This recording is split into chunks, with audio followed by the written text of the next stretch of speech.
महाशिवरात्रि व्रत हर वर्ष फाल्गुन मास की कृष्ण पक्ष की चतुर्दशी तिथि को रखा जाता है।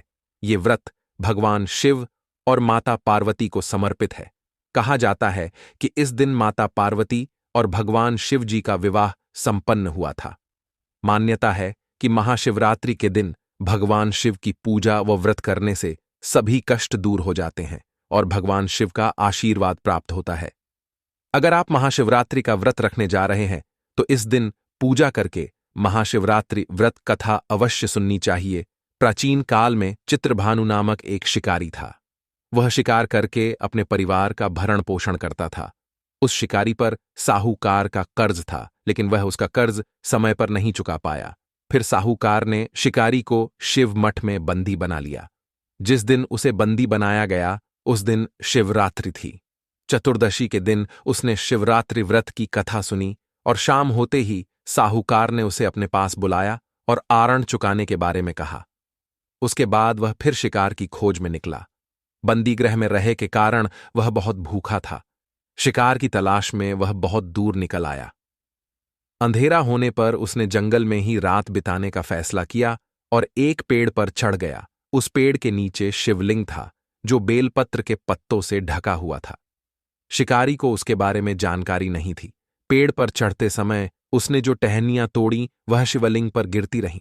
इस तरह से भूखे प्यासे रहकर शिकारी का शिवरात्रि का व्रत हो गया और शिवलिंग पर बेलपत्र भी चढ़ गए। रात के समय एक हिरनी पानी पीने तालाब पर आई। शिकारी जैसे ही उसका शिकार करने जा रहा था भी हिरनी बोली, मैं गर्भवती हूं, शीघ्र ही प्रसव करूंगी। तुम एक साथ दो जीवों की हत्या करोगे। मैं बच्चे को जन्म देकर तुरंत तुम्हारे सामने आ जाऊंगी, तब मुझे मार लेना। शिकारी ने हिरनी को जाने दिया। इस दौरान अनजाने में कुछ बेलपत्र शिवलिंग पर गिर गए। इस तरह उसने अनजाने में प्रथम प्रहर की पूजा भी संपन्न कर ली। कुछ देर बाद एक हिरनी उधर से निकली। जैसे ही शिकारी उसे मारने के लिए धनुष बाण चढ़ाया तो हिरनी ने विनम्रतापूर्वक निवेदन किया, हे शिकारी, मैं थोड़ी देर पहले ही आर्थू से निवृत्त हुई हूं। कामातुर विरहिणी हूं, अपने प्रिय की तलाश में हूं। अपनी पति से मिलकर मैं तुम्हारे पास आ जाऊंगी। शिकारी ने उसे भी जाने दिया। रात का आखिरी प्रहर बीत रहा था। तब भी कुछ बेलपत्र शिवलिंग पर जा गिरे। ऐसे में शिकारी ने अनजाने में ही अंतिम प्रहर की पूजा भी कर ली। इस दौरान वहां एक हिरनी अपने बच्चों के साथ आई। उसने भी शिकारी से निवेदन किया और शिकारी ने उसे जाने दिया। इसके बाद शिकारी के सामने एक हिरण आया। शिकारी ने सोचा, अब तो मैं इसे यहां ने नहीं जाने दूंगी, इसका शिकार करूंगी। तब हिरण ने उससे निवेदन किया कि मुझे कुछ समय के लिए जीवन दान दे दो। शिकारी ने पूरा रात की घटना उस हिरण को सुना दी। तब हिरण ने कहा कि जिस तरह से तीनों पत्नियां प्रतिज्ञाबद्ध होकर गई हैं, मेरी मृत्यु से अपने धर्म का पालन नहीं कर पाएंगी। जैसे तुमने उन्हें विश्वापात्र मानकर छोड़ा है, मुझे भी जाने दो। मैं उन सबके साथ तुम्हारे सामने शीघ्र ही उपस्थित होता हूं। शिकारी ने उसे भी जाने दिया। इस तरह सुबह हो गई।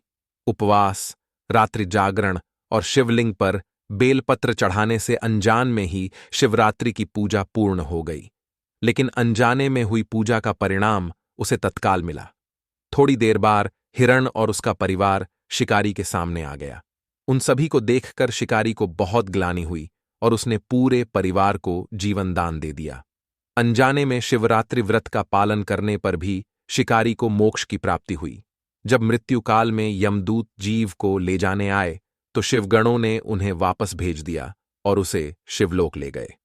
शिवजी की कृपा से चित्रभानु अपने पिछले जन्म को याद रख पाए, शिवरात्रि के महत्व को जानकर उसका अगले जन्म में भी पालन कर पाए।